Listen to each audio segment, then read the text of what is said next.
అందరూ బాగున్నారా? నేను మీ శ్రీవి హర్ప్రీత్ ఛానల్కి స్వాగతం. మీ అందరికీ నమస్కారం. అయితే ధర్మం వినడం చాలా బాగుంటుంది, కానీ ఆచరించడం చాలా కష్టమని చెప్పి ధృతరాష్ట్రుడు అంతటి వాడే చెప్పాడు. అయినా కూడా సంఘం మానలేదు. ఎప్పుడు కూడా విదురుణ్ణి పిలిపించుకునేవాడు, దగ్గరే కూర్చోబెట్టుకునేవాడు.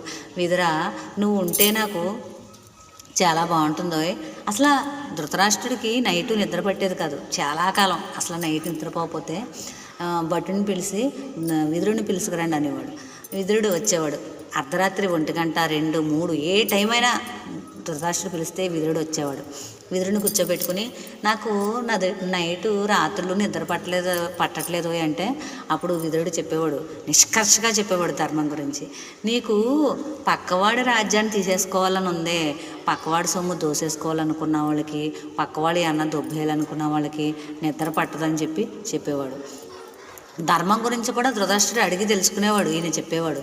అప్పుడు అన్నీ చక్కగా ఏదైతే విదురునీతికి సంబంధించిన విషయాలు విదురుడు చెప్పేవాడు, ధృతరాష్ట్రుడు వినేవాడు. లాస్ట్ని చక్కని డైలాగ్ వేసేవాడు.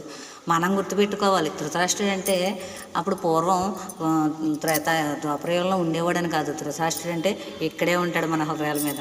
అంటే అందరికీ ఉండడానికి ఉండే, నాలాంటి వాళ్ళకి ఉంటారు. ఒక నిమిషం తెలుసుకోండి. విదురా, నువ్వు చెప్పిన నీతులు ఏమైతే ఉన్నాయో వినడానికి బాగుంది, ఆచరణలో పెట్టాలంటే కష్టమే అని అనేవాడు. చక్కగా ఒప్పుకునేవాడు నిజాన్ని. మళ్ళీ ఎప్పుడు కూడా ఈ విదుడితో జత వదిలేవాడు కాదు. అందుకే కదా మరి విదుడు ఎప్పుడు కూడా నీతి, మంచి ధర్మ సంబంధమైన మాటలే చెప్తాడు నిష్కర్షగా. అలాంటి వాడితో స్నేహం చేసినటువంటి ధృతరాష్ట్రుడికి ఆ యొక్క సంఘం, ఆ యొక్క స్నేహం అడ్డుపెట్టి శ్రీకృష్ణ పరమాత్మ జ్ఞాన కళ్ళు, ఈశ్వరుడే స్వయంగా జ్ఞాన చక్షువులు ఇచ్చి శ్రీకృష్ణ విశ్వమూర్తి దర్శనాన్ని ఇస్తాడు. మన సంఘం, మన స్నేహం, మనం నీతి ఎవరి దగ్గర నేర్చుకుంటున్నాం, అది ఈశ్వర సాక్షాత్కారానికి దారితీస్తుంది. ఈ యొక్క నీతి ఈశ్వర సాక్షాత్కారం మీకు నచ్చినట్లయితే హర్ప్రీత్ ఛానల్ లైక్ చేయండి.